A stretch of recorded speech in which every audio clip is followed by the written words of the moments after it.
again into laughter. One of them has a camera. She's Asian. She's wearing an old oilskin coat, and you want to look at her. She's beautiful in a strange way. Not the pouting corporate beauty on the ad for shampoo above her head. She has the beauty a falcon has. Watchful, feathered, clawed, and probing. Another one's a young black man. He's carrying a drum in a duffel bag. He's trying to find space for it on the floor, and he's getting annoyed looks all around. There's an enviable, loose physical allure to him.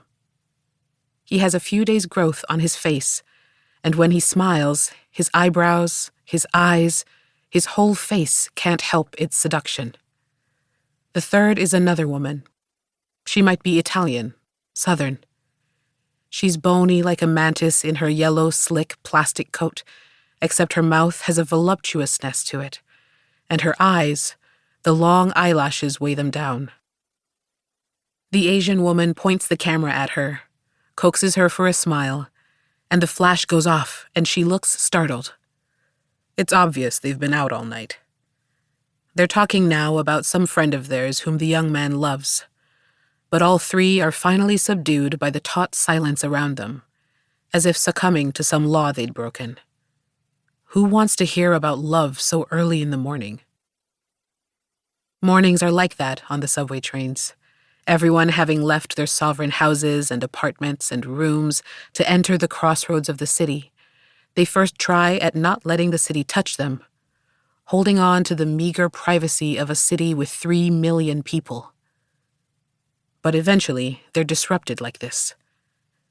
Anonymity is the big lie of a city. You aren't anonymous at all. You're common, really.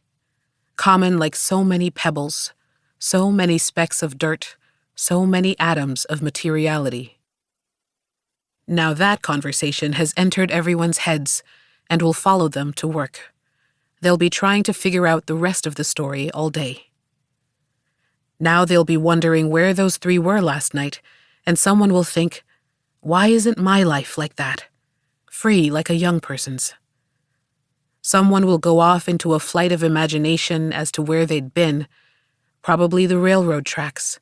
Probably High Park. Probably smoking dope at a party, drinking beer, and dancing. Definitely dancing.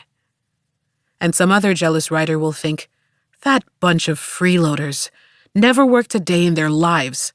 Life will get them hard sometime, don't you worry. And jammed in a seat down the car, there's a man who hardly understands English at all, but he hears the tinkle of laughter, and it surprises him out of his own declensions on fate. How he ended up here, and what's to be his next move, and how the small panic that he feels disgusts him. He rouses himself from going over the details of his life, repeating them in his head as if to the woman reading a newspaper next to him. The laughter pierces him, and he thinks that he's never heard laughter sound so pure. And it is his first week in this city. Only when he was very, very little, a boy, then he heard it, he remembers. What floats in the air on a subway train like this is chance. People stand or sit with the thin magnetic film of their life wrapped around them. They think they're safe, but they know they're not. Any minute you can crash into someone else's life, and if you're lucky, it's good. It's like walking on light. There are Italian neighborhoods and Vietnamese neighborhoods in this city.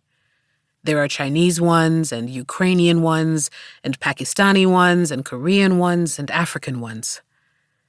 Name a region on the planet, and there's someone from there, here. All of them sit on Ojibwe land, but hardly any of them know it or care because that genealogy is willfully untraceable except in the name of the city itself. They'd only have to look, though, but it could be that what they know hurts them already. And what if they found out something even more damaging? These are people who are used to the earth beneath them shifting, and they all want it to stop. And if that means they must pretend to know nothing, well, that's the sacrifice they make.